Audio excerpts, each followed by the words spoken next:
অগ্নিনাভ মন্দিৰৰ প্ৰতিটো কথা মই বাবাক জনাহে কৰোঁ।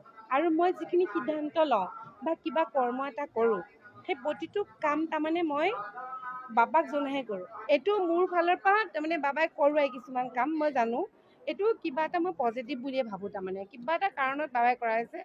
আকৌ বাবা আহিব কাইলৈ।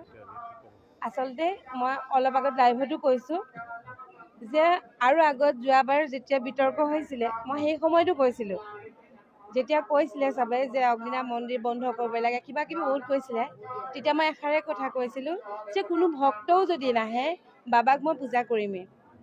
আৰু বিগ্ৰহভাগক লৈ বিতৰ্ক হৈছিলে তেতিয়া মই কৈছিলোঁ যে প্ৰথম শিৱলিংগ ভাগ আমি স্থাপন কৰিছিলোঁ। আৰু এই বিগ্ৰহভাগ শিৱলিংগভাগ স্থাপন কৰি 2 বছৰৰ পিছতে মই বিগ্ৰহভাগ ৰাখিছিলোঁ। ইয়াতে শিৱৰ শক্তি আছে। একেখিনি কথাই কিন্তু যোৱাবাৰো কৈছোঁ, মই একেখিনিয়ে কৈছোঁ। ইয়াতে আছে শিৱৰ শক্তি। সেই শিৱৰ শক্তিক মই নাম দি লৈছোঁ অগ্নিনাভ।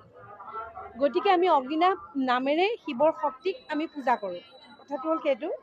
গতিকে বিগ্ৰহভাগ যেতিয়া ৰাতিপুৱা আহি পেলাই আমাৰ ইয়াত পূজাৰী কৰ্মচাৰীসকল আহি প্ৰথমতে দেখা পাই মোক গৈ কৈছেগৈ, অলপ সময় মোৰ দুখ লাগিছে, যিহেতু তেওঁক মই সৰু ল'ৰা ছোৱালীৰ নিচিনাকৈ লালন পালন কৰোঁ। নেদেখি পেলাই বহুত কান্দিলোঁ মই অলপ সময়। তাৰপিছত মোৰ মন আকৌ ষ্ট্ৰং, যে কান্দিলেও মোৰ এটাই ভাৱ যে বাবাৰ শক্তিক কোনেও নিব নোৱাৰে। তো সেই ভাগ গ'ল যদি মই বেলেগ এভাগ হ'লেও স্থাপন কৰি ল'ম, কিন্তু মোৰ মনত মানে এইটো পুৰাকেই দৃঢ় বিশ্বাস যে বাবা য'তেই থাকে আহিব, মানে ওলাব। তাৰমানে মোৰ মনত এইটো দৃঢ় বিশ্বাস। তাৰপিছত মই ষ্ট্ৰং কৰিলোঁ, নাই মই যাওঁ, পূজা মুঠতে কৰিমেই, মই যেনেকৈ কৰিব লাগে কৰিমেই। ঠিক মই কাপোৰ কানি ঠিক পিন্ধিছোঁ, পিন্ধি মেলি মই ইয়াত চাব আহিছোঁ। ঠিক 45 মিনিটমানৰ সময়ৰ ভিতৰত, কাৰণ তেতিয়া মই বাবাক কৈছোঁ, বাবা তুমি ইমান ৰাইজক তুমি আশীষ দিয়া, চবেই সমাধান পায়, গতিকে তোমাৰ বিগ্ৰহভাগ কেনেকৈ নিব পাৰিলে। কিন্তু তাৰ 45 মিনিটমানৰ ভিতৰত আমি খবৰ পালোঁ যে শিমলুগুৰি ষ্টেচনত তাতে ধৰা পৰিলে বুলি পেলাই। এতিয়া কথা হ'ল, আমি তেওঁক যিধৰণে পূজা কৰি আহিছোঁ, তেওঁক আমি পূজা সদায় কৰিমেই। আৰু মনত আমাৰ সেইখিনি তেওঁৰ শক্তিক আমি সদায় পূজা কৰোঁ, পূজা কৰিমেই। সেইধৰণে আমি আজিও এতিয়া পূজা কৰিমেই। আৰু কাইলৈ পৰহিলৈ এনেওতো আমাৰ মন্দিৰভাগ আমি তেওঁৰ স্থানান্তৰ কৰিব লাগিব। আমি মন্দিৰভাগ যেতিয়া নতুনকৈ বনাম, আমি ক'ত কেনেকৈ বহাম সেইখিনি একো ক'ব নোৱাৰোঁ।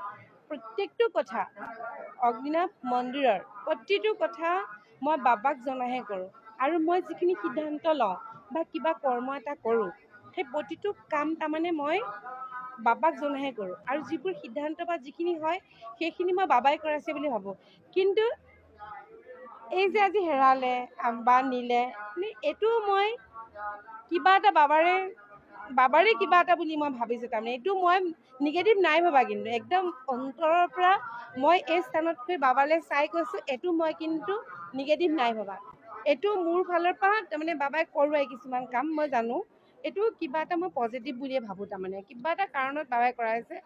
আকৌ বাবা আহিব কাইলৈ। আজি এতিয়া নাজিৰাজ থানাতে আছে, তাৰপৰা আকৌ আমাক দিব। আমি আকৌ দেওবাৰৰ পৰা আমি বাবাক দেখা পাব। আজিৰ দিনটোৰ কাৰণে খালি নাই দেখা আৰু ভক্তসকলে।